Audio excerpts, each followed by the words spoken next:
चलो देखो, तुम लोगों की टैक्स की फर्स्ट क्लास है। सबसे पहले ये समझते हैं कि जो वर्ड, सबसे पहले ये एक टैक्स का मतलब, तो अभी मेरे को कि हम जो अर्न कर रहे हैं उसके ऊपर कुछ अमाउंट पे करेंगे और टैक्स। इसका मतलब क्या होता है? गवर्नमेंट कंट्री चला रही है। सपोज कर लो हमको घर चला, कोई ऑर्गेनाइजेशन चला, ये पैसा तो चाहिए ना। तो बेसिकली गवर्नमेंट भी क्या करे, पूरा कंट्री चला रही है तो रन कर पैसा चाहिए। डिफेंस के लिए, पुलिस के लिए, पब्लिक सर्विसेज के लिए, बहुत सारी पब्लिक सर्विसेज है, पैसा चाहिए। पैसा चाहिए, वो आएगा कहाँ? बेसावत है, जिसको सर्विस दे रहे हैं उसी से लेंगे। तो हमारा गवर्नमेंट क्या करता है, हमारे सिटीजन से, सिटीजन क्या, जो भी इस कंट्री में आके कुछ भी काम कर रहा है, काम अभी अर्निंग की बात ही नहीं कर रहा है, उससे गवर्नमेंट क्या करता है, बोलता है भाई तुम मेरे यहाँ पे प्लेस, यहाँ प्लेस को यूज कर रहे हो, हवा पानी यूज कर रहे हो, तुमको मेरे को कुछ amount, and that is known as the, तुम चाहो तो बोल सकते हो it is extortion of money. मतलब तुमको देना पड़ेगा, कोई एक्सक्यूजेस नहीं है, देना पड़ेगा, इट्स अ मैंडेटरी टू पे। तो बेसिकली टैक्स का मतलब you can say it is a fee paid by person living in the country. ठीक है। अब बेसिकली ये जो अमाउंट तुम पे करोगी, ये अमाउंट तुमको कंपल्सरली पे करना। हाँ, गवर्नमेंट क्या करता है, कुछ अमाउंट तक एग्जेम्प्ट कर देता है कि यहां तक नहीं देना, इसके बाद देना पड़ेगा। तो यू कैन से गवर्नमेंट, ये जो इनकम टैक्स या कुछ भी टैक्स होता है, वो बेसिकली फी होता है which is charge by the government from the person residing in the country. Right, and ये कंपल्सरी होता है, देना पड़ेगा। अब ये गवर्नमेंट क्या करता है, दो तरीके से चार्ज।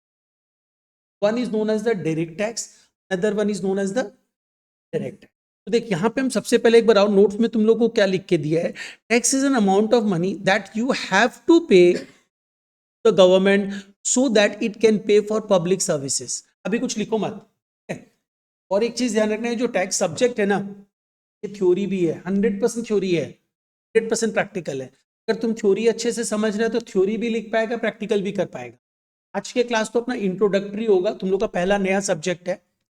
और ये अकाउंट्स या कॉस्ट की तरह नहीं है, कोई बेस तुम्हारा पहले से नहीं है, नया बेस बन रहा है आज से। ठीक है। तो सबसे पहला क्वेश्चन आता है, गवर्नमेंट को आपको पे करना है, क्यों? क्योंकि गवर्नमेंट पब्लिक सर्विसेज के लिए उस पैसों को यूज करेगी। अरे रोडवेज बनाना है, हाईवेज बन रहा है, कैसे बनेगा? पैसा आएगा तभी ना बनेगा। डिफेंस को बूस्ट करना है, तो सब कहाँ से आएगा? कहीं से आएगा। तो basically it is not a voluntary payment और donation, but an enforced contribution. Voluntary नहीं है कि चेरी का मन हुआ तो चेरी देगी, खुशी का मन नहीं है तो खुशी भी नहीं देगी, ऐसा कुछ नहीं है। गवर्नमेंट बोल देगा देना है, मतलब यू हैव टू। तो एनफोर्स्ड कंट्रीब्यूशन है, extortion of money you can say, but लिख नहीं सकता है। अब क्वेश्चन ये आता है कि however it is a non panel in nature, मतलब जब नॉन पैनल मतलब ये बेसिकली क्या हुआ ना, क्रिमिनल नेचर का नहीं होता, तुम नहीं भी पे किया, सिविल नेचर का पेनल्टी, मतलब पेनल्टी चार्ज किया जाएगा, तुमको पे करना पड़ेगा, एक्सेट्रा। ये एक सिंपल सा डेफिनेशन है टैक्स का, कि टैक्स का मतलब क्या होता है।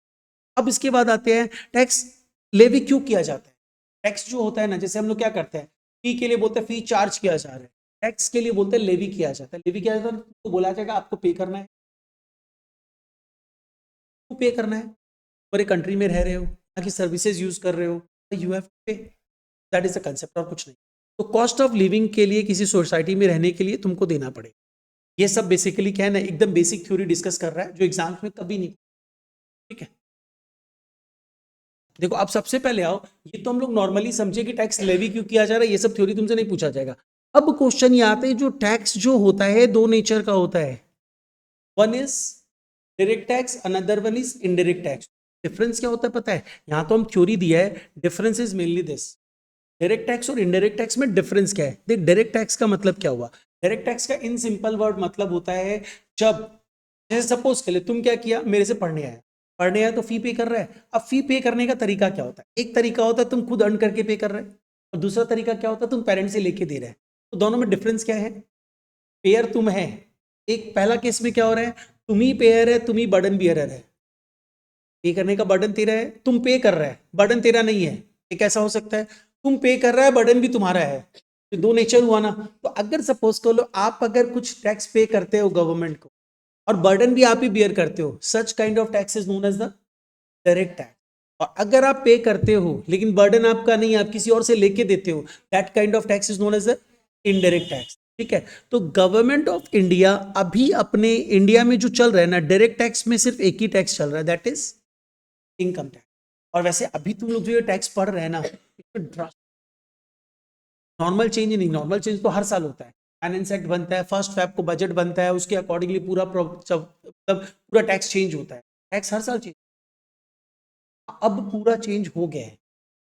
तो बेसिकली क्या हुआ ना कि पूरा कंप्लीटली चेंज हो गया। तो तुम लोग जो पढ़ रहे हैं ना, थोड़ा चीज सेम रहेगा, एसएससी वही रहेगा, प्रीवियस ईयर असेसमेंट के यही सब रहेगा, टैक्स क्या होता है डायरेक्ट इनडायरेक्ट वही रहेगा, बट जो कंसेप्चुअली तुम लोग जाएगा ना, जो अलग अलग चैप्टर्स है वो सारे चेंज बहुत हद तक ना, बहुत कम कर दिया, बहुत रिड्यूस कर। और बहुत सारा चीज जैसे एआई का आपने बात की है ना, एआई के थ्रू बहुत सारा चेंजेस आ रहा है। एआई के थ्रू अपना पूरा इनकम टैक्स रिटर्न फाइल करवा सकते, बहुत सारा कंसेप्ट आ रहा है। एआई वाला कंसेप्ट जैसे तुम लोग बोल रहे हैं ना, तो उसको सुनना जरूर। अच्छा, अब बात है डायरेक्ट टैक्स में। अभी एक ही टैक्स है, that is the income tax. Indirect tax में क्या होता है पता है? इनडायरेक्ट टैक्स में इंडिया में आज के दिन सिर्फ 2 tax exist, one is GST और एक goods and service tax, and दूसरा कस्टम ड्यूटी। एक्साइज ड्यूटी भी कुछ है जो एग्जिस्ट करता है, लेकिन वो कहीं कहीं पे एग्जिस्ट करता है। इससे होता क्या है तुम बताओ Yashika? Excise duty import export पे जो बोलिए, वो गलत बोलिए तो सही,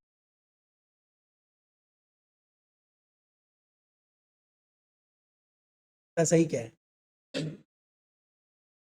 बस यही सब करो चेरी तुम। एक्साइज ड्यूटी मतलब इंपोर्ट एक्सपोर्ट नहीं होता है। एक्साइज ड्यूटी लगता था पहले, अभी सिर्फ पेट्रोलियम प्रोडक्ट एक्सेट्रा में लगता है, and that duty is the manufacturing के ऊपर। तुम कुछ भी प्रोडक्शन करते हो, उस प्रोडक्शन प्रोसेस के ऊपर कर तो इंडिया में रहे हो ना, तो गवर्नमेंट उस पर भी ड्यूटी चार्ज कर लेता है, टैक्स चार्ज कर लेता है। दैट इज एक्साइज ड्यूटी, जो एग्जिस्ट नहीं करता है, कुछ पेट्रोलियम प्रोडक्ट्स पे एग्जिस्ट कर रहा है, वो भी अबोलिश हो जाएगा। अब बात आता है जीएसटी क्या होता है? Goods and service tax. Goods and services, जैसे हम तुमको सर्विस प्रोवाइड कर रहा है तो मेरे को जीएसटी देना है एक लिमिट के बाद। गुड्स तुम खरीद रहे हो, जैसे सपोज कर ले, ये जो जीएसटी है ना, इनडायरेक्ट टैक्स ऐसा है ना, तो गवर्नमेंट को हर पर्सन पे कर, मतलब एकदम पुअर पीपल से लेकर रिच पीपल पे करते हैं। और जो डायरेक्ट टैक्स है वो हर कोई पे नहीं करता। 150 करोड़ का आबादी में अगर अपने डायरेक्ट टैक्स की बात करें तो अराउंड मान के चल 8 से 10% लोग ही पेमेंट करते हैं। 8 से 10 करोड़ लोग ही डायरेक्ट टैक्स पे करते हैं। इनडायरेक्ट टैक्स कोई पे कर। तुम बोलेगा सर कैसे? तुम एक काम कर, बिस्किट बिस्किट लेके आया, उसमें देखना लिखा हुआ था MRP inclusive of all taxes, मतलब वो जो तुमसे चार्ज कर रहे हैं ना, उसमें जीएसटी इंक्लूडेड है। तुम डोमिनोज में गया, पिज्जा ऑर्डर किया, तो पिज्जा जो लिया ना, उसका बिल देखा कर, उसमें जीएसटी एडेड रहता है। तो हर कोई पे कर रहा है जीएसटी। तो इनडायरेक्ट टैक्स हर किसी से कलेक्ट किया जाता है, और डायरेक्ट टैक्स क्या होता है? जो पर्सन इनकम अर्न कर रहा है उसके ऊपर टैक्स पे कर। तुम्हारे सिलेबस में इनडायरेक्ट टैक्स तो अपने को समझना था कि क्या होता है, बस ये समझ के रखो। ये अभी सिलेबस में नहीं है, ठीक है, नेक्स्ट सेमेस्टर में है। तो अभी अपने आते हैं डायरेक्ट टैक्स। तो अभी नेक्स्ट सेमेस्टर में भी इनडायरेक्ट टैक्स नहीं आएगा, मतलब पार्ट में आएगा, सिलेबस देख लेंगे। तो डायरेक्ट टैक्स मतलब क्या हुआ? डायरेक्ट टैक्स मतलब जब आपको बर्डन भी बियर करना है, आपको पे भी करना है, तो that type of tax is known as the direct tax. अब डायरेक्ट टैक्स में इंडिया में सिर्फ एक तरीके का टैक्स ही एग्जिस्ट कर रहा है, that is the income tax. अभी हम यहाँ पे एकदम हार्डकोर इसका हिस्ट्री में नहीं जा रहे हैं। हिस्ट्री मतलब central government, state government, constitution of India के कौन से आर्टिकल्स के थ्रू ये राइज हुआ है, सब एकदम एग्जैक्ट हिस्ट्री हो जाएगा, रिक्वायर्ड ही नहीं है। नहीं, अभी अपने आते हैं इनकम टैक्स लॉ भी है ना। पहले इनकम टैक्स लॉ बना था, थोड़ा सा हिस्ट्री जरूरत के लिए पढ़ लेते हैं। कब बना था ये? जैसे कंपनीज एक्ट, पता है कंपनीज एक्ट कब बना हुआ था? अच्छा देखो, ये जो पर्टिकुलर इनकम टैक्स एक्ट बना था, वो अपना कब बना था? 1 अप्रैल 1960। इसमें बता रहा है 298 सेक्शंस थे, इतने शेड्यूल्स थे, इन्हीं सबको हटा दिया गया है। जो नया बना है ना एक्ट, जैसे हम तुम लोग को कंपनीज एक्ट का बात किया, कंपनीज एक्ट बेसिकली, लेकिन अभी तुम लोग कंपनीज एक्ट क्या पढ़ता है? Companies act 1950।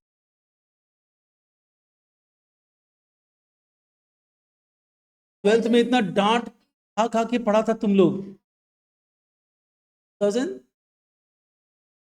2013, हाँ, सब कोई नहीं बोल रहा इसीलिए 2013। तो 2013 में क्या होता? कंपनीज एक्ट बना हुआ था तो 1956 में था, उसमें पूरा ड्रास्टिक चेंज आया कब? 2013 में। तो इसलिए अब तुम लोग उसको कंपनीज एक्ट 2013 ही। सिमिलरली इनकम टैक्स एक्ट 1962 में बना था, बहुत सारे सेक्शन से, बहुत सारे शेड्यूल्स थे, इसको थोड़ा सा बल्कि था ये, इसको थोड़ा सा रिड्यूस करके छोटा कर दिया है, इजी कर दिया है। तो बेसिकली वो लास्ट ईयर पास हुआ। तो इंप्लीमेंट कब से हो रहा है? 1 अप्रैल 25 से इंप्लीमेंट हो जाए। 1 अप्रैल 25 से मतलब 25-26 इंप्लीमेंट होगा और उसके बाद वाले ईयर से टैक्स पे करना उसमें ये चेंज हुआ। तो ये भी अपने कोई खास काम का नहीं है, इसको छोड़ दो, नहीं समझेंगे। अब अपने आते हैं next part. This is the part की इनकम टैक्स। हम लोगों को बेसिकली समझना क्या है? इनकम टैक्स समझना। अब इनकम टैक्स में तुम एक चीज समझो, मतलब क्या, पर थोड़ा सा हम लोग ये नहीं है ना, इनकम टैक्स।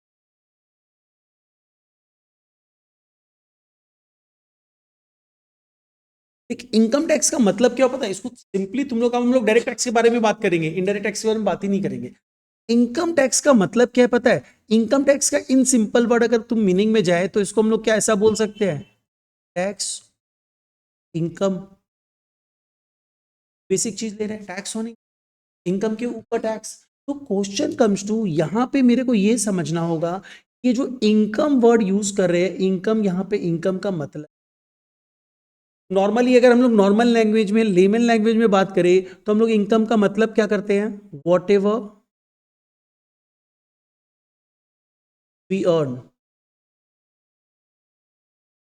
हम लोग जो भी कमाते हैं उसी को तो इनकम बोलते हैं एकदम सिंपल लेमन लैंग्वेज में।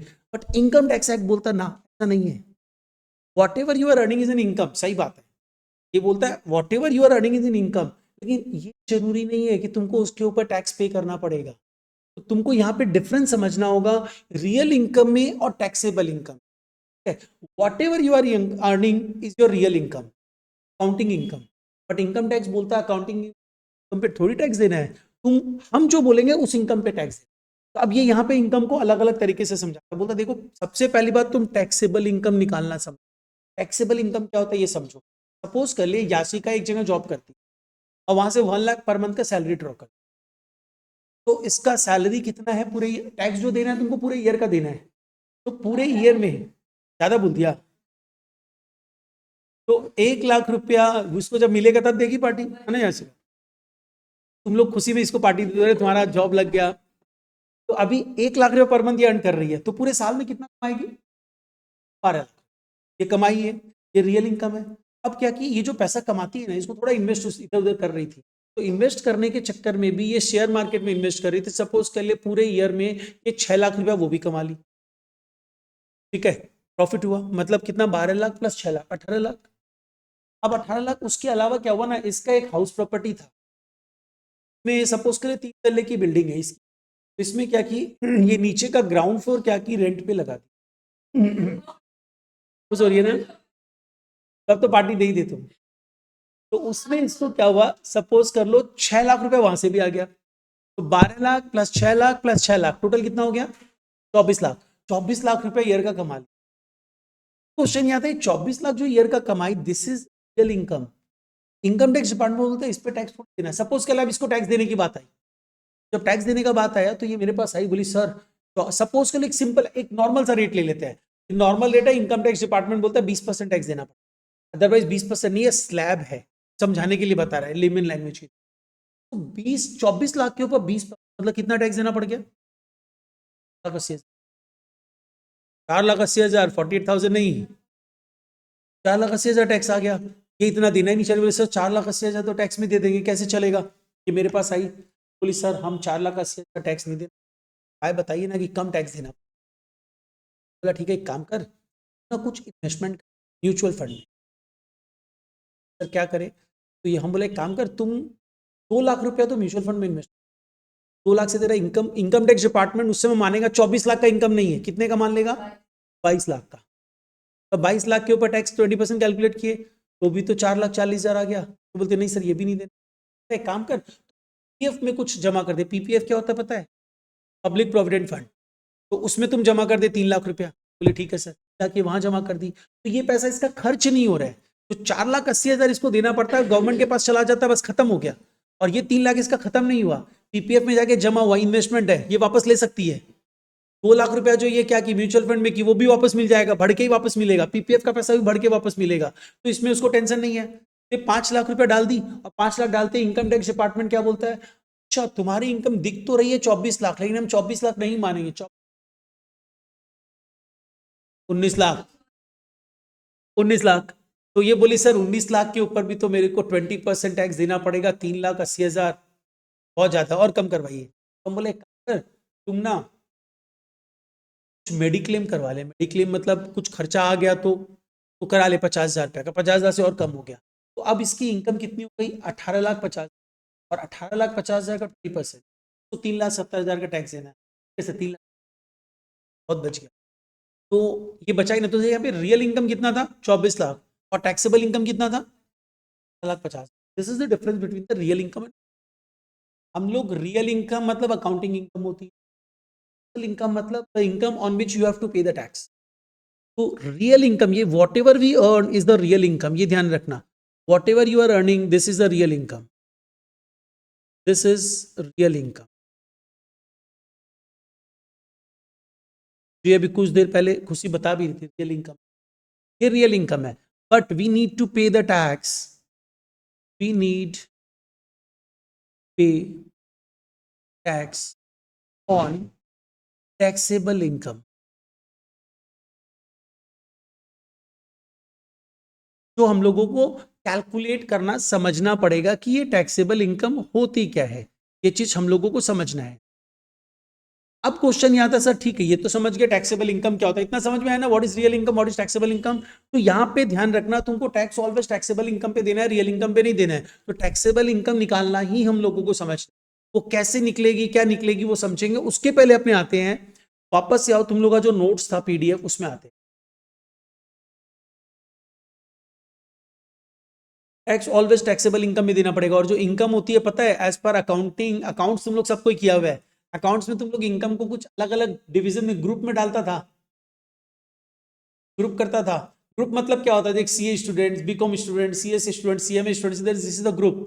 अब उसके अंदर तुम लोग है तो नॉर्मल इंडिविजुअल है। तो अकाउंट्स में कभी ग्रुपिंग होता था इनकम का, कि ये इनकम सैलरी इनकम है, ये इनकम कैपिटल गेन्स है, खाली इनकम के नाम से दिखा देते थे अपने, राइट। अब वेजेस तो स्टूडेंट हो गया ना, चेरी, यासिका, ये तो स्टूडेंट्स इंडिविजुअल नाम हो गया, वेजेस इंडिविजुअल नाम हो गया, सैलरी इंडिविजुअल नाम हो गया, प्रॉफिट ऑन सेल इंडिविजुअल नाम हो गया। यहाँ पे ग्रुप एक्टिविटीज डाल देती है, जैसे ग्रुप मतलब क्या हो गया, CA student, CMA students, BCom students, ये ग्रुप एक्टिविटीज हुआ। तो इनकम टैक्स डिपार्टमेंट बोलता है देखो अकाउंटिंग इनकम को भूल जाओ, तुम बात करो मेरे थ्रू जो इनकम हम बताने जा रहे हैं वो। तो as per the income tax act income को 5 हिस्सों में बांटा गया है। क्या क्या कुछ पता है?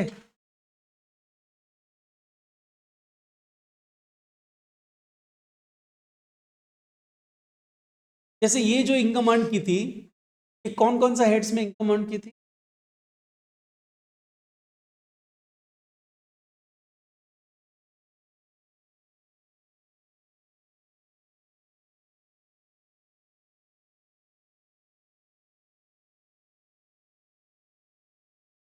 देखो बेसिकली क्या होता है ना, यहाँ पे अब इसमें आ जाओ, ये पूरा पीडीएफ तुम लोग को अभी शेयर कर देगा आज, और उसके अलावा तुम लोग को तो इसका पूरा नोट्स मिल जाए।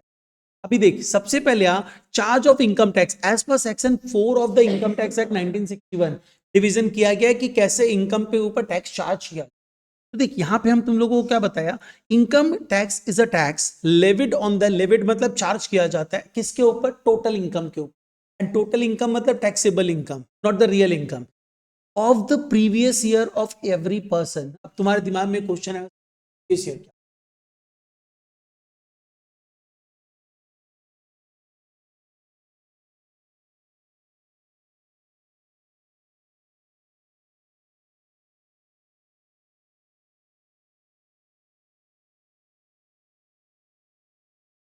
तो 23-24 भी प्रीवियस, 22-23 भी प्रीवियस ईयर। देख प्रीवियस वर्ड का मतलब क्या होता है, पिछला, लास्ट, ठीक है। यहाँ पे अकाउंटिंग जो टर्म जो यूज करता है इनकम टैक्स वो प्रीवियस वर्ड यूज करता है, ठीक है। और असेसमेंट क्या होता है, जैसे ये असेसमेंट ईयर बोली उसको, है ना। हम लोग क्या करते हैं, इनकम अर्न करते हैं। तुम ये जो इनकम अर्न किया ये किसी न किसी पीरियड में अर्न करेगा ना, कोई पीरियड ही तो होगा इनकम करने का। अर्न करने का। जैसे तुम लोग एग्जाम देता है, उसका एक पीरियड रहता है ना, इस पीरियड के अंदर में एग्जाम देना है, फर्स्ट सेमेस्टर का, सेकंड सेमेस्टर का, थर्ड सेमेस्टर का। लोग स्कूल में पढ़ता है, कॉलेजेस में पढ़ता है, एक पीरियड है कि तुम इस पीरियड से इस पीरियड में 3 साल के अंदर बीकॉम कंप्लीट कर लेगा, 4 साल के अंदर बीकॉम कंप्लीट करेगा। वो 4 साल स्टार्ट हुआ होगा कभी, एंड होगा कभी। उसी तरह इनकम टैक्स डिपार्टमेंट बोलता है देख तुम इनकम कमा रहे हैं, तो हम एक पीरियड बता दे रहे हैं, पीरियड की इनकम देखो। तो बेसिकली प्रीवियस ईयर का मतलब क्या होता है पता है? प्रीवियस ईयर ये तो हम लोग समझे नॉर्मल वर्ड से कि प्रीवियस ईयर मतलब पिछला साल। इनकम टैक्स एक्ट क्या बोलता है? Previous year is the year in which assessee earns income. तुम जिस ईयर में इनकम कमाते हो, the year is known as the previous year. अब तुम सपोज कर ले प्रीवियस ईयर, एक बार मान के चलते हैं अपने कि ये जो प्रीवियस ईयर है तुम्हारा, ये ईयर सपोज कर ले अपना प्रीवियस ईयर है 24-25। और एक चीज ध्यान रखना, या फाइनेंस ये अपना इनकम टैक्स के लिए तुम लोग 3 ईयर्स ध्यान रखना। एक ईयर होता है फाइनेंशियल ईयर, एक ईयर होता है कैलेंडर ईयर। फाइनेंशियल ईयर मतलब the year which start from 1st April and ends on 31st March, that is a financial year. And calendar year मतलब which starts from 1st January and ends on 31st December। Income tax department के लिए calendar year को भूल जाना, वो calendar year से मतलब ही नहीं रखता। तो मतलब किस तरह का? फाइनेंशियल ईयर से। तो फाइनेंशियल ईयर मतलब क्या हुआ, हम लोग सपोज कर लो अभी तुम आज जिस डेट में बैठा है वो डेट क्या है? 17 जनवरी 2026। 17 जनवरी 2026 कौन से ईयर में फॉल कर रहा है? 25-26, राइट ना? 25-26 में फॉल कर रहा है। 25-26 इस ईयर की इनकम तुम मेरे को बता सकता है? कब बता पाएगा? 31 मार्च जब खत्म हो जाए। तो इस ईयर की इनकम तुम नहीं बता पा रहे, लेकिन तुम इसके पहले वाले ईयर की इनकम बता पाएगा ना मेरे को? बेसिकली क्या हुआ, इस ईयर में तुम क्या कर रहा है? इस ईयर को बोला जाता है assessment year. Assessment year, assessment year मतलब क्या होता है? जिस ईयर में तुम कंप्यूट करते हो कि मेरी इनकम कितनी हुई, मेरी रियल इनकम कितनी थी, टैक्सेबल इनकम कितनी है, मेरे को कितनी इनकम पे टैक्स देना है, the year is known as the assessment कर रहे हो ना, कंप्यूटेशन कर रहे हो। That is why this year is known as assessment year. किस ईयर की इनकम के लिए करते हो ऐसा? पिछले साल की इनकम। तो दैट इज व्हाई जो पिछला साल होता है उसको अपने क्या बोलते हैं? Previous year. प्रीवियस ईयर का मतलब 25-26 के पहले का ईयर। 23-24 भी प्रीवियस ईयर है, 22-23-20 के पहले का प्रीवियस ईयर है। लेकिन हम in relation to this year बात करते हैं। In relation to this year मतलब इस ईयर में किस ईयर की इनकम के ऊपर तुम टैक्स पे करोगे, जस्ट उसके पहले वाले ईयर की। तो 24-25 is the year in which you earn the income, and 25-26 is the year in which you compute the income, ascertain the tax liability and pay it. That is the assessment year, right? और तुम्हारे लिए जो applicable previous year assessment year होगा वो यही है। Previous year जो applicable होगा 24-25 होगा, असेसमेंट ईयर जो एप्लीकेबल होगा 30-26। क्वेश्चन ये आता है सर एसएससी का मतलब, टर्मिनोलॉजी समझना बहुत जरूरी है क्योंकि यहाँ पे ना टर्मिनोलॉजी का ही गेम है। बेसिकली अब हम लोग वर्ड क्या यूज किए, एसएससी को टैक्स पे करना पड़ेगा। तुम लोगों को अगर हम बात करें, इंडिविजुअल नाम है लेकिन हम तुम लोगों को बेसिकली अगर ग्रुप नाम दे तो क्या नाम बोले? स्टूडेंट। बेसिकली मेरे लिए तुम स्टूडेंट है, तुम्हारे पेरेंट्स के लिए तुम चाइल्ड है, वेरी कर रहे हैं ना नाम। बेसिकली वही चीज इनकम टैक्स डिपार्टमेंट बोलता है, जो भी पर्सन इनकम अर्न करता है वो मेरे लिए क्या है। लेकिन जब तुम इनकम अर्न कर रहे हो तो मेरे लिए एसएससी नहीं हो। अब इसमें भी क्वेश्चन आता है, सपोज के लिए बाहर में जितने भी बच्चे जा रहे हैं सबको हम स्टूडेंट बोले? नहीं। अगर हम उसको जानता है या मेरे से पढ़ रहा है तब ना स्टूडेंट बोलेंगे। जानता है या मेरे से पढ़ रहा है, समझना ये चीज। हम अगर उसको जानता भी है वो स्टूडेंट है, कहीं पढ़ रहा है, बीकॉम का स्टूडेंट, तो हम बोल सकते हैं स्टूडेंट है। जानता है तो, और मेरे से पढ़ रहा है तो मेरे को पता है ये स्टूडेंट है। तो बेसिकली इनकम टैक्स डिपार्टमेंट बोलता है देखो हम तुम तब बोलेंगे जब तुम मेरे को बताओगे हम इनकम अर्न कर रहे हैं, तो हम तुमको एसएससी बोलेंगे। इट्स नॉट नेसेसरी कि तुम मेरे को टैक्स पे ही करो तभी हम तुमको एसएससी बोलेंगे, राइट? तुम मेरे से पढ़ रहा है तभी हम तुमको स्टूडेंट नहीं बोलेगा, हम तुमको जानता है। जैसे भूमि की एक फ्रेंड है, वो इसके साथ आई तो भूमि बोली सर ये मेरे साथ ही पढ़ती है, तो इसका मतलब वो भी स्टूडेंट है, तो हम उसको भी स्टूडेंट बोलेगा। वो मेरे यहाँ नहीं पढ़ रही है लेकिन स्टूडेंट है ना मेरे लिए। सिमिलरली इनकम टैक्स डिपार्टमेंट बोलता है अगर तुम मेरे को बता के रखे हो कि हम इनकम कमाते हैं तो हम तुमको assess, whether you are paying the tax और नॉट। तब क्वेश्चन कम्स टू, इसके लिए करना क्या होगा मेरे को? इसके लिए मेरे को अपने आप को इनकम टैक्स डिपार्टमेंट के पास रजिस्टर कराने का मतलब क्या हुआ? एक इंडिया का 150 करोड़ का आबादी है, लोग पैसा कमा रहे हैं, टैक्स पे कर रहे हैं। सपोज के लिए चेरी इनकम अर्न की और चेरी सोची चलो इनकम अर्न किए हैं तो इतना डेवलपमेंट हो रहा है, मेरा भी कुछ कंट्रीब्यूशन होना चाहिए। और ये क्या कि इनकम टैक्स डिपार्टमेंट को एक लेटर लिख के एक चेक उसमें डाल के पैसा भिजवा दी, तो उसको क्या पेमेंट ऑफ टैक्स बोलेंगे? नहीं। और गवर्नमेंट रिकॉग्नाइज भी करेगा हु इज चेरी गोयन का। बहुत सारे लोग हैं इंडिया में, एक मतलब इस कंट्री में तेरे नाम के 50 लोग तो आराम से मिल जाएंगे, ठीक है, और उसमें से 5 लोग ऐसे भी मिल जाएंगे जिसका डेट ऑफ बर्थ भी मैच करता है, राइट। तो प्रॉब्लम अराइज होता है कि यहाँ कैसे पहचाने। लोग देखा स्कूल्स में इतने स्टूडेंट पढ़ते हैं तो स्कूल क्या करता है तुम लोगों को? कर देता है, रोल नंबर देता है ना, देता है ना, क्यों देता है? टू आइडेंटिफाई कि ये भूमि जो है यही भूमि है, राइट। तो बेसिकली क्या हुआ, इनकम टैक्स डिपार्टमेंट बोलता आप अगर इनकम टैक्स देना चाहते हो या मेरे को बताना चाहते हो कि आप इस इंडिया में रह रहे हो, इनकम कमा रहे हो, अब सबसे पहला काम क्या करो, मेरे पास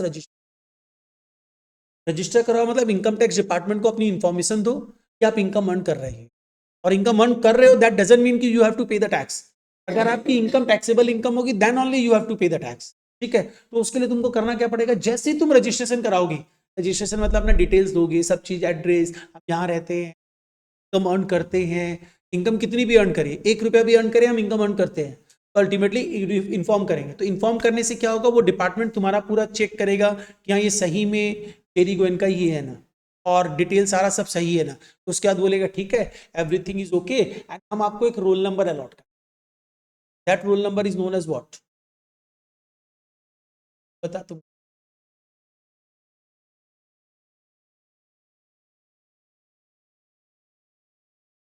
अरे रोल नंबर एग्जैक्टली नहीं होगा, हम खाली रिलेट करवा रहे हैं चीजों को। तो इनकम टैक्स जो तुम लोग, अरे सब कुछ सुना है तुम लोग, कभी बोलेगा तुरंत याद आ जाएगा।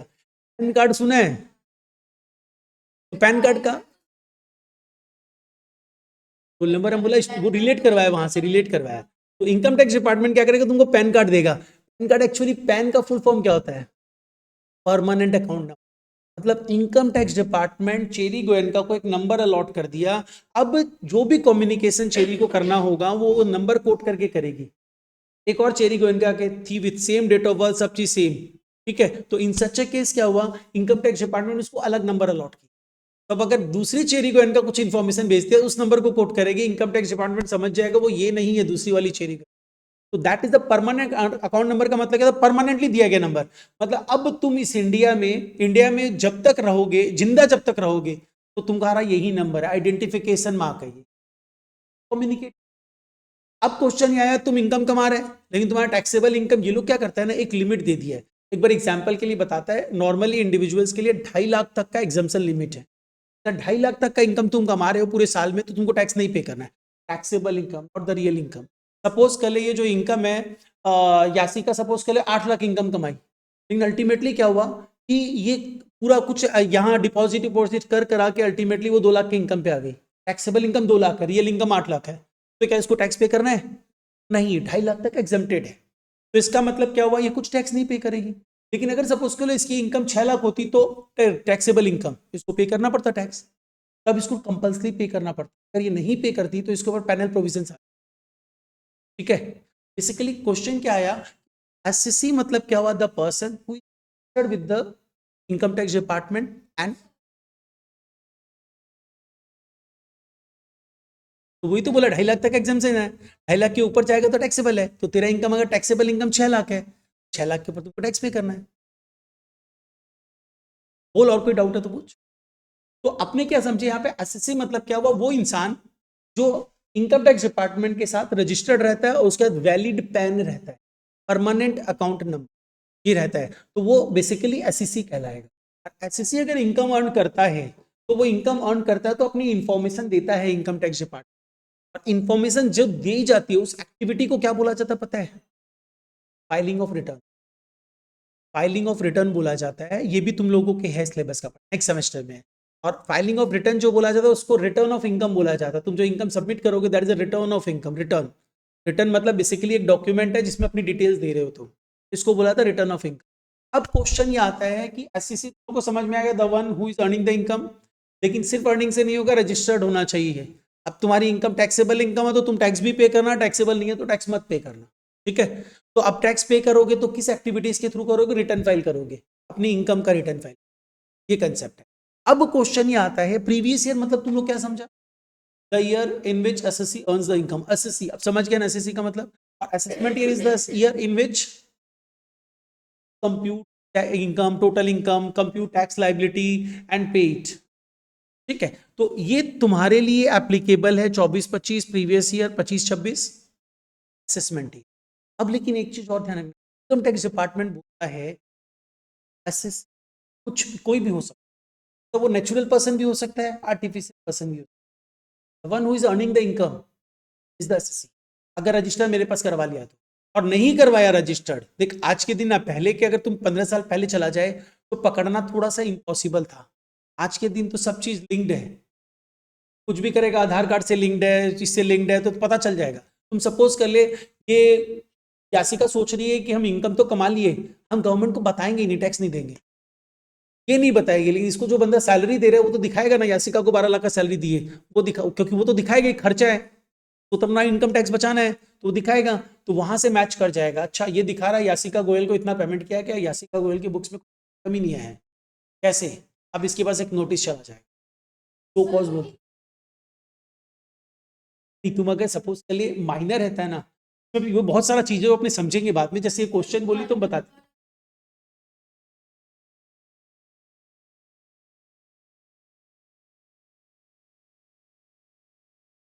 तो वो बेसिकली क्या होगा ना, वो फादर मदर के इनकम में इंक्लूड हो जाता है, वो एक इनकम का हेड से उसमें चला जाएगा। तुम अगर सपोज कर ले इंडिविजुअल है, माइनर है, तुम इनकम कमा रहे हैं, इसमें ये तुम लोग को ना एक चैप्टर है वहां पे समझाएगा ये सब चीज। इसमें बेसिकली क्या होता है, सपोज कर ले चेरी इनकम अर्न कर रही है, कैसे अर्न कर रही है, सपोज कर ले इसके पापा क्या किए ना, इसके नाम से बहुत सारा एफडी कर दिए, शेयर्स खरीद लिए, उनको पता नहीं था, ये उनको पता था तो माइनर है, ठीक है, तो वो सोचे माइनर को तो टैक्स नहीं देना पड़ेगा, इसके नाम से कर दिए, और वहां पे इनकम आया, डिविडेंड इनकम आया 3 लाख का, और सपोज कर लो इंटरेस्ट इनकम कुछ आ गया 4 लाख का, टोटल 7 लाख हो गया, देना चाहिए, वो खुद से टैक्स नहीं देना पड़ेगा, तो वो सब कर अपना रिटर्न फाइल कर दिया, इसको दिखाई भी ना, इसका कुछ नहीं किए, इनकम टैक्स डिपार्टमेंट का नोटिस आ गया।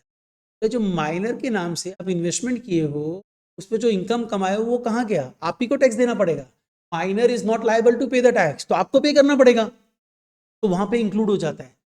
इसके लिए एक हेड है, उसको बोला था इनकम फ्रॉम अदर सोर्सेज। अब क्वेश्चन ये आता है, चेरी जो की ना अपनी स्किल से इनकम कमा, अब ये सिंगर है बहुत बड़ी, गाना गाती है, अब इसको इनकम मिलता है, तो उसके ऊपर क्या उसके कमा रही है, सपोज के लिए तेरे को और ज्यादा इनकम कमा देता है, तो 60 लाख रुपया मिल रहा है ईयर का, कॉन्ट्रैक्ट साइन किया बहुत सारा कंसर्ट्स का, तो मिल रहा है 60 लाख रुपया, तो अब ये टैक्सेबल होगा क्या, कौन, तो कौन टैक्स देगा, ये कैसे देगी, तो माइनर है, minor is not liable to pay, ये पेरेंट्स देंगे, पे लूप होल्स, शायद हो सकता है हम भी पढ़ा नहीं, अभी नया इनकम टैक्स में सुधार दिया गया हो, बोलता है अगर माइनर स्किल से कुछ अर्न कर, तो इन सच केस वो इनकम पेरेंट के स्किल से, पर्सनल स्किल से कुछ अर्न करता है, तो वो इनकम पेरेंट्स के हैंड में इंक्लूड नहीं होगी, पेरेंट्स के हैंड में अगर इंक्लूड नहीं करेगा तो पेरेंट तो टैक्स देगा नहीं, और ये तो माइनर है, इस पर तो गवर्नमेंट अगर नहीं ये दे दे तो अच्छी बात है, गवर्नमेंट इस पर फोर्स नहीं कर सकता है, जब नहीं तो उस इनकम पे नहीं देना जो इनकम पास्ट में माइनर के टाइम में कर नहीं देना, जब मेजर होगी तो देना पड़ेगा। यहाँ पे कुछ कुछ लूप होल्स है,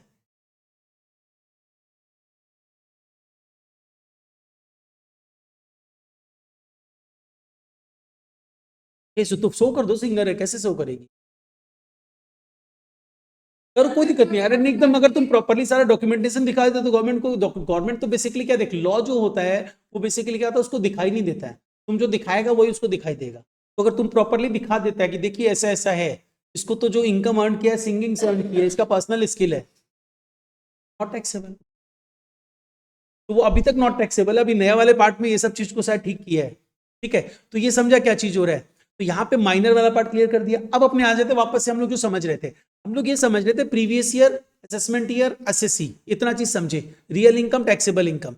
अब अपने आते हैं, देख इनकम जो है ना, उसको इनकम टैक्स डिपार्टमेंट क्या किया है, किस तरीके से टैक्स लेगा, देखो ये पूरा एक फ्लो चार्ट बनाया हुआ है, इसमें अपने क्या किया है, सबसे पहला बात टोटल इनकम कंप्यूट करने के लिए तुमको क्या करना पड़ेगा, पर्सन का रेसिडेंशियल, तुम बोलेगा रेसिडेंशियल स्टेटस क्या होता है, देख तुम इंडिया में रह रहे हैं, ज्यादा सर्विसेज यूज कर रहा है, कम सर्विसेज। तुम हर चीज को ना अपने कॉमन लाइफ से रिलेट कर, ये अच्छे से समझ में आएगी। तुम सपोज कर लिए कि सीए का भी कोर्स कर रहा है, बीकॉम भी कर रहा है, ठीक है, और सीए में भी कर रहा है।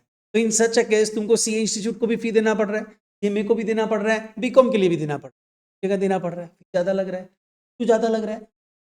सर्विस ज्यादा यूज कर रहा है, सर्विसेज ज्यादा यूज कर रहा है। और अगर तुम सपोज कर सिर्फ बीकॉम कर रहा है तो बीकॉम के लिए फी देना पड़ रहा है, सर्विसेज कम यूज कर रहा है। तो इसी तरह यहाँ पे बोलता है रेसिडेंशियल स्टेटस चेक करने का मतलब क्या होता है ना, तुम इंडिया में इंडिया का हवा पानी कितना यूज कर रहा है। अगर ज्यादा यूज करो ज्यादा टैक्स पे करो, कम यूज करो कम टैक्स पे करो, नहीं यूज करो मत टैक्स पे करो। तो नहीं यूज कर रहे हो मतलब, अब यूएस में कोई बंदा रहता है, जिंदगी भर यूएस में ही है, तो यूएस में जो कमाई कर रहा है उसके लिए इंडिया में आके टैक्स पे करेगा क्या? नहीं ना, उसको नॉन रेसिडेंट। ठीक है, तो बेसिकली ये अपने आ जाता है। और नॉन रेसिडेंट इंडियन भी एक टर्म होता है, बट वो इनकम टैक्स का टर्म नहीं है, नॉर्मल टर्म है। क्या होता है? कोई इंडियन बंदा अगर यूएस में रह रहा है तो एनआरआई है। अगर कोई यूएस का ही बंदा है जो इंडिया से मतलब ही नहीं है तो वो क्या है? नॉन रेसिडेंट है। तो यहाँ पे सबसे पहले अपने रेसिडेंशियल स्टेटस देखेंगे, ये चैप्टर है तुम्हारे सिलेबस में, इससे क्वेश्चन भी पूछा जाता है। अराउंड 5 से क्वेश्चन पूछता है। छोटा चैप्टर है, बहुत इजी सा चैप्टर। इसमें अपने देखेंगे ये पर्सन इंडिया में कितना दिन स्टे किया, एटसेट्रा। तो ये एक चैप्टर है, पहले रेसिडेंशियल स्टेटस निकालेंगे। आफ्टर सच हम लोग जाएंगे कि हम लोग देखेंगे ये जो इनकम कमाया है बंदा, रेसिडेंशियल स्टेटस जैसे ही पता चला, ये चेरी जो है रेसिडेंट एंड ऑर्डिनरी रेसिडेंट है। रेसिडेंट और ऑर्डिनरी मतलब क्या पता है? सर्विसेज दिन भर इंडिया में ही रहती है, 24/7 365 डेज इंडिया में है। तो इंडिया का तुम इंडिया में ही करता है। अरे बाहर मतलब क्या, कोलकाता से मुंबई चला गया, मुंबई से बेंगलोर चला गया, बेंगलोर से वापस कोलकाता आ गया, इंडिया में ही है ना। अरे एकदम कमाई सकता है। हाँ वही तो, ऐसे तुम करेगा, वो भी मोदी जी के शासनकाल में। तो दीदी बॉडी में नहीं बोल क्या लगता है आ जाना चाहिए। चलो देखो यहाँ पे आओ, तो अपने क्या करेंगे, पहले रेसिडेंशियल स्टेटस देखेंगे। आफ्टर सच हम लोग जाएंगे, अगर तुम इंडिया में ही रह रहे, ज्यादा टैक्स पे करना है तो तुम्हारा सारा इनकम देखते हैं ना, कहां कहां से इनकम कमा रहे हो। इनकम टैक्स डिपार्टमेंट बोलता है देख भाई, इनकम जो होगी ना बहुत अलग अलग नेचर की हो सकती है। अलग अलग नेचर मतलब यहाँ पे देखिए 5 डिवीजन हम किए। जो चेरी जो है कहीं जॉब करती थी, एम्प्लॉयर एम्प्लॉय के रिलेशनशिप में थी, तो वहां पे जो इसको रेमुनरेशन मिल रहा था वो क्या था? सैलरी। सैलरी। तो इनकम टैक्स डिपार्टमेंट बोलता है इनकम मतलब एक सैलरी इनकम, आप किसी के यहाँ जॉब करते हो तो रेमुनरेशन जो मिलता है दैट इज अ सैलरी, पे टैक्स पे करना पड़ेगा। नंबर 2, आपके पास एक हाउस प्रॉपर्टी है, अब क्या कर रहे हो, उसको रेंट पे लगा दिए।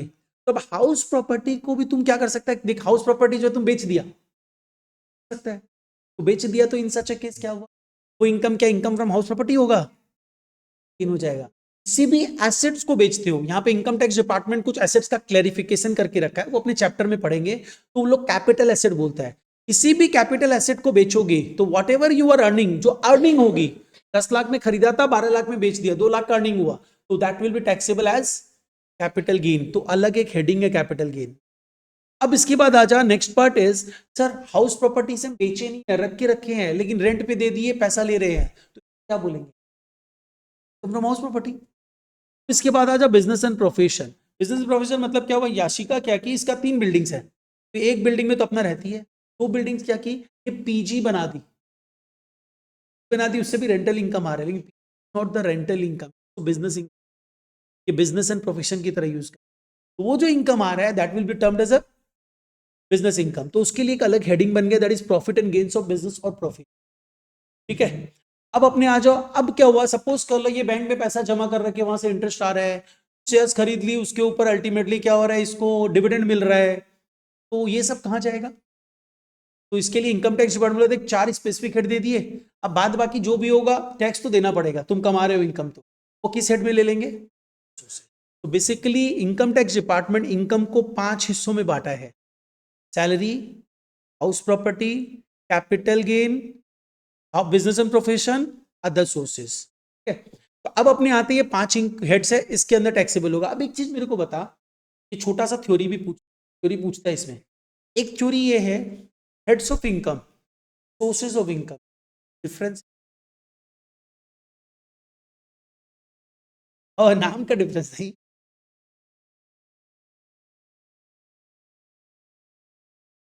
हेड्स ऑफ इनकम मतलब ये जो 5 हेड दिख रहे हैं ना,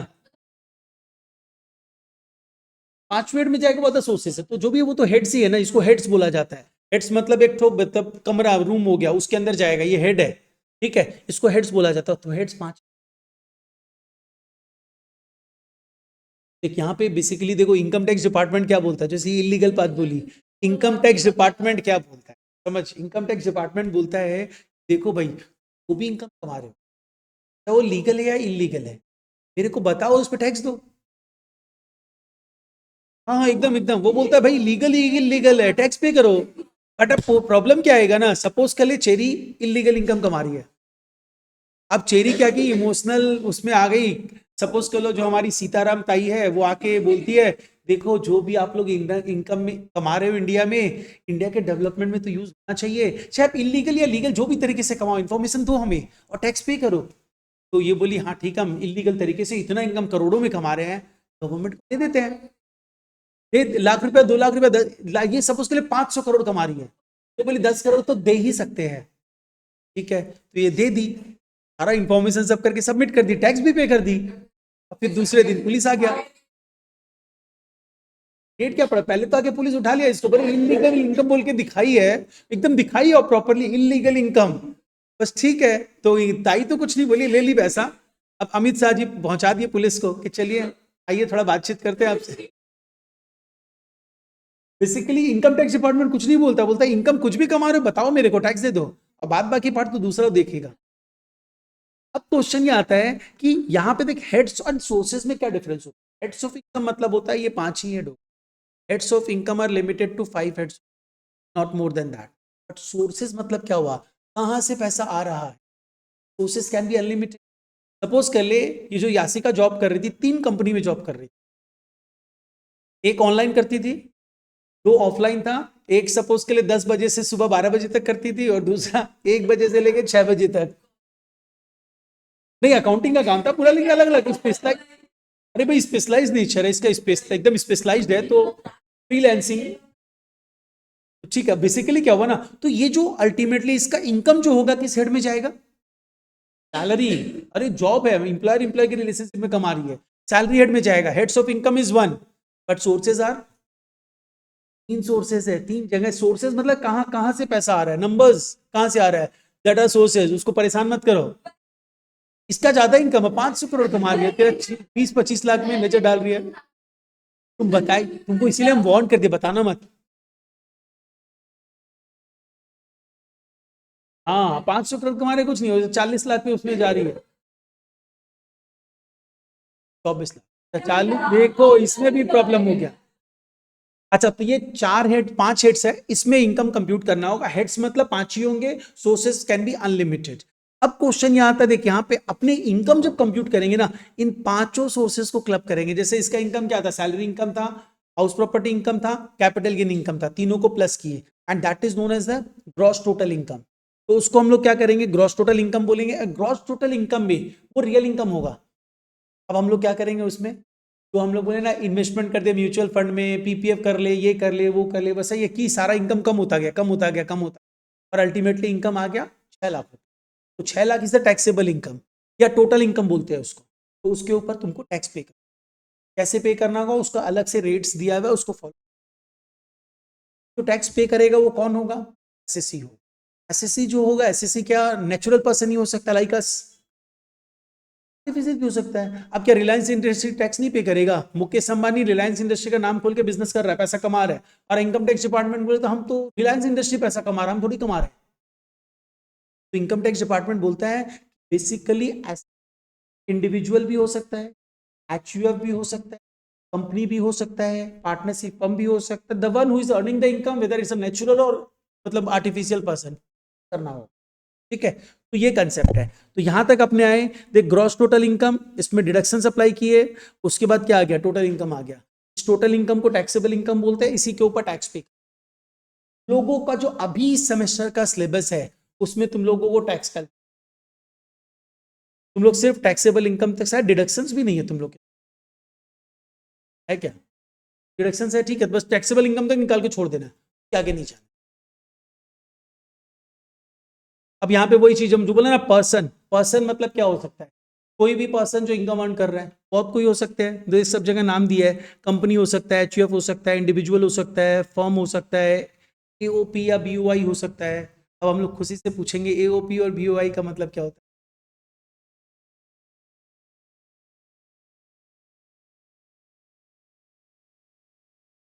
है, कॉलेज में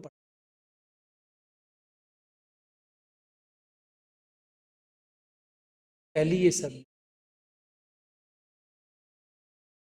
गुड। एओपी मींस बेसिकली ये पार्टनर्स, ये फर्म ही होता है। यस, एओपी मतलब एसोसिएशन ऑफ पर्सन। दोनों फॉर्म होता है, पार्टनरशिप फॉर्म होता है, बट दोनों में डिफरेंस क्या होता है पता है, एसोसिएशन ऑफ पर्सन और बॉडी ऑफ इंडिविजुअल्स। अगर हम लोग पांचों जन मिलके एक ऑर्गेनाइजेशन बनाते हैं तो उसको पार्टनरशिप फॉर्म बोलेंगे। पार्टनरशिप फॉर्म को बॉडी ऑफ इंडिविजुअल, इसमें जो लोग हैं सिर्फ इंडिविजुअल है, इंडिविजुअल मतलब नेचुरल पर्सन।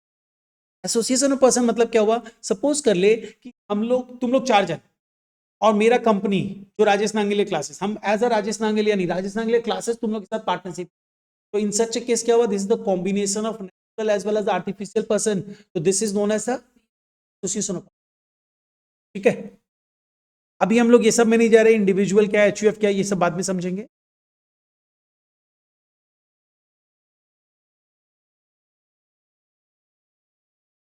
देखिए यहाँ पे ये भी दिया हुआ है, previous year, financial year, assessment year, already हम लोग डिस्कस भी कर चुके हैं।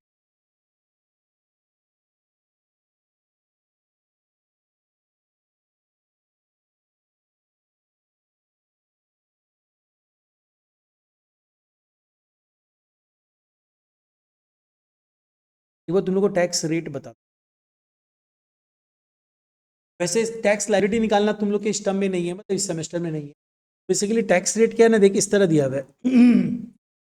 टैक्स रेट जो दिया हुआ है 2.5 लाख तक, अगर तुम रेसिडेंट या नॉन रेसिडेंट कोई भी हो, इंडिविजुअल या एचयूएफ हो, तो तुम्हारे लिए टैक्स रेट क्या एप्लीकेबल होगा, स्लैब बेसिस पे दिया हुआ है। तुम लोग को एक तो कैलकुलेशंस भी अभी देगा, देख बोला 2.5 लाख तक एग्जम्प्टेड है। स्लैब है, ये मूव करना पड़ेगा 1 by 1 सीक्वेंस में। मतलब अगर तुम्हारी इनकम 6 लाख है तो क्या होगा पता है, उस 6 लाख पे 2.5 लाख पे टैक्स नहीं लगेगा। अभी हम कैलकुलेशन बता देगा, 6 लाख पे टैक्स नहीं लगेगा।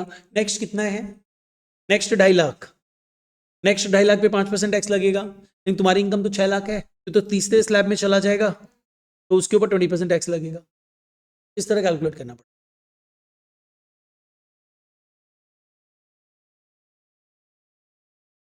तो देख 2.5 लाख एक से 5 लाख,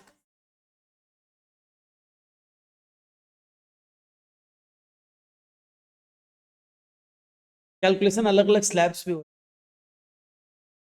है, एक एग्जांपल देके कराता है। और उसके बाद क्या होता है ना, senior citizen, income tax department दो डिवीजन कर रखा है, एक होता है नॉर्मल सिटीजन जो below the age of 60 years होता है, एक होता है अबव द एट और above the age of 60 years but less than 80 years, उसको इनकम टैक्स डिपार्टमेंट बोलता है senior citizen.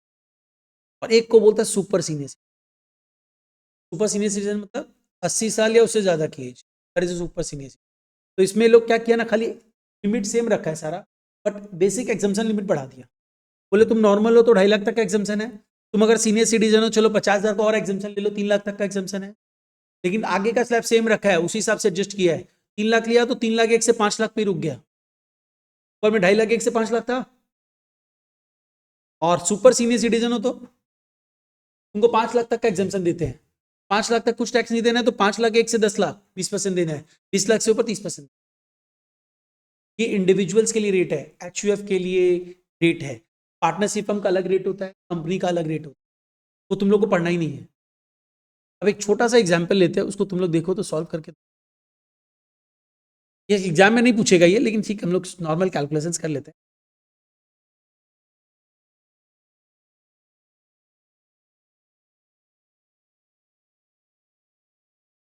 Yes,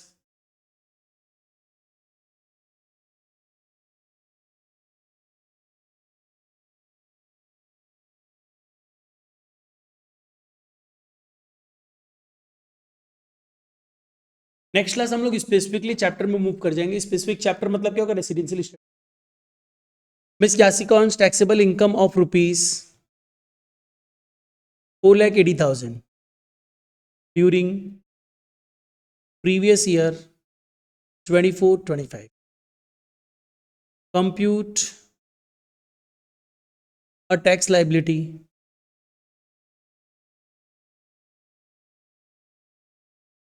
for the assessment year 25-26.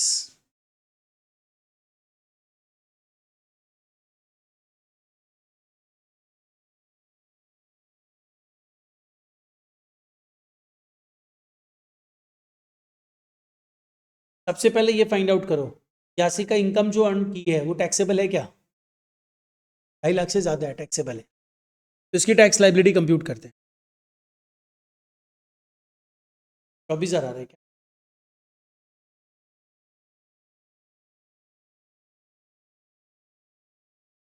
चौबीस हजार होगा ना?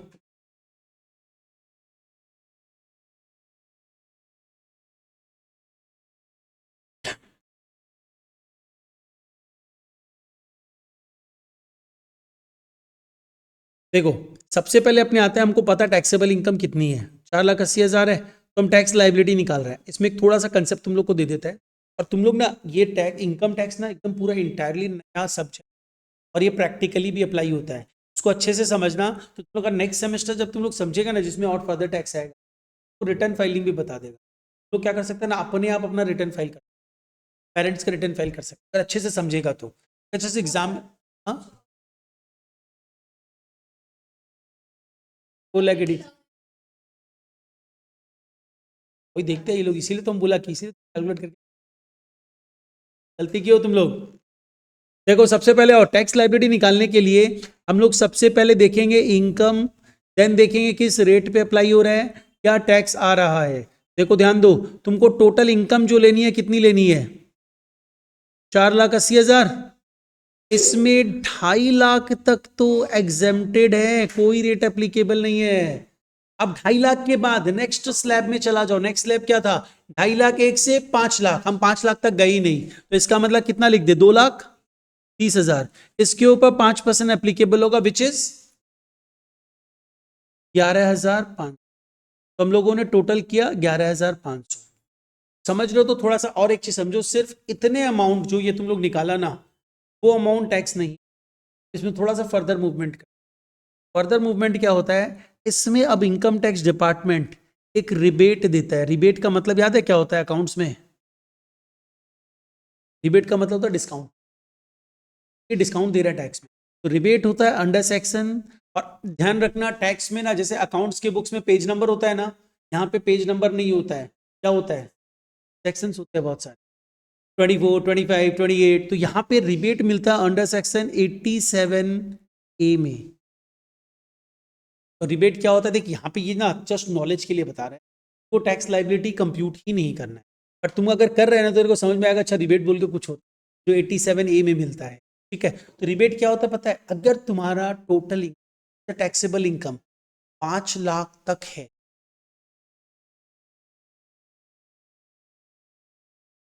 टैक्स कैलकुलेट हुआ, क्योंकि as per the slab tax calculate हुआ, 11,500 टैक्स आया, लेकिन अब क्या बोला गवर्नमेंट, डिस्काउंट दे, तो तुम्हारे को टैक्स देना है, क्यों नहीं देना है, क्योंकि तुम्हारा टोटल इनकम 5 लाख तक की है, तो तुमको ये जो पर्टिकुलर अमाउंट है इसका डिस्काउंट मिले। इसका मतलब तुम्हारी टैक्स लाइबिलिटी कितनी आई,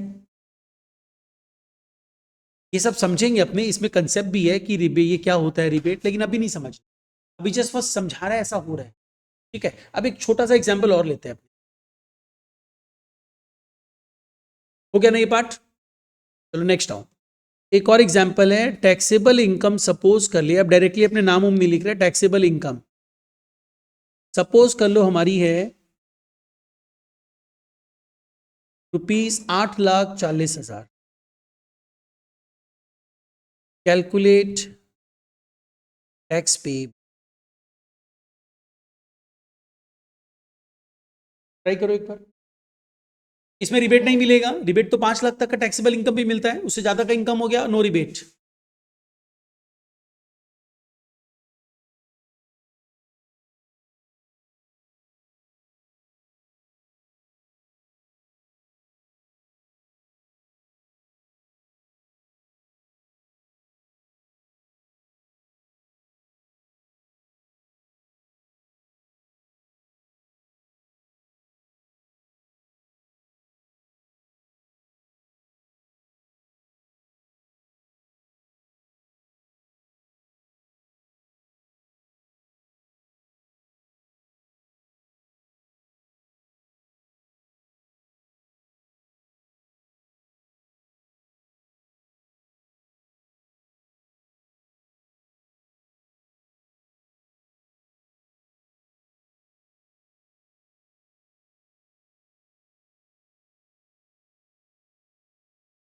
टोटल इनकम 8,40,000 है, पहला 2.5 लाख एग्जेम्प्टेड है, नो टैक्स। अब आओ दूसरा 2.5 लाख, 1 से 5 लाख, मतलब कितना गैप है, 5 लाख का ही है, हम लोग ले सकते हैं, नहीं 2.5 लाख का गैप है, तो हम लोग नेक्स्ट 2.5 लाख भी ले लिए, अभी भी इनकम 5 लाख ही हुआ है, तो इस पे कितना 5%, मतलब कितना हो गया 12,500। अब आओ नेक्स्ट पार्ट, इसके बाद हम लोग चले जाएंगे नेक्स्ट स्लैब में। नेक्स्ट स्लैब क्या था पता है, 5 लाख से 10 लाख, मतलब नेक्स्ट 5 लाख की इनकम है ना, तो नेक्स्ट 5 लाख की इनकम है क्या, कितनी बैलेंस इनकम है वही ले लो, बैलेंस कितनी इनकम है 3,40,000, इसके ऊपर क्या टैक्स लगेगा 20%, तो 3,40,000 का 20%, दैट इज 68,000, ठीक है, तो ये टोटल कितना हो गया 80,500। क्या कोई रिबेट मिलेगा, नहीं, लेस रिबेट नहीं मिल रहा है, ठीक है, तो ये 80,500 आया। अब क्या होता है ना, गवर्नमेंट ऑफ इंडिया बोलता है सिंस तुम इनकम कमा रहे हो, टैक्स दे रहे हो, तो एक काम करो, एजुकेशन के लिए भी कुछ टैक्स दे दो, हेल्थ के लिए भी कुछ टैक्स दे दो, तुम्हारे हेल्थ और एजुकेशन के लिए नहीं, जो गांव में लोग रहते हैं जिनके पास पैसा नहीं है, प्रॉब्लम्स है, उन लोग की थोड़ी हेल्प कर दो, तो तुमसे पैसा लेगा हेल्थ एंड एजुकेशन के, उसको बोला जाता है health and education cess, CESS, cess भी टैक्स का ही पार्ट है। तो सेस मतलब होता है स्पेसिफिक कॉज के लिए गवर्नमेंट तुमसे पैसा लेता है। अभी तक जो ये टैक्स 80-500 ले रहा है वो स्पेसिफिक कॉज नहीं है, पब्लिक वेलफेयर कुछ भी हो सकता है, और ये हेल्थ एंड एजुकेशन के लिए आ जा रहा है, ठीक है। जैसे तुम लोग सुना है गवर्नमेंट स्कूल्स रहती है, उसमें मिड डे मील फ्री में दिया जाता है, एजुकेशन फ्री दिया जाता है, पैसा कहाँ, तो जो टैक्स पे करते वही पैसा तो जाता है। तो बेसिकली हेल्थ एंड एजुकेशन से, और इसका रेट फिक्स्ड है, क्या है पूछता है बता, तो तुमको तो ये सब चीज भी पता होगा अगर तुम टैली में सीखा है। 4% फिक्स्ड है, 4% लगेगा किसका, जो तुम्हारा टैक्स लाइबिलिटी है 80-500 का 4%, दैट इज 322, तो कितना टैक्स आ गया 83,720, दिस इज टैक्स पे, ये तुम्हारा टैक्स पेएबल। तो एक ये हेल्थ एंड एजुकेशन से भी एप्लीकेबल, ऐसा कुछ है, ये तो हम लोग जस्ट बेसिक नॉलेज के लिए समझे, अदरवाइज अगर तुम एग्जामिनेशन पॉइंट से सोचे कोई काम तो पूछेगा ही नहीं कैलकुलेट करने टैक्स नेक्स्ट सेमेस्टर में, ठीक है। तो अभी हम लोग इसमें और कुछ नहीं पढ़ते हैं, इनकम टैक्स को यहीं पे स्टॉप करते हैं, तो हम लोग मूव कर जाते हैं कॉस्टिंग में।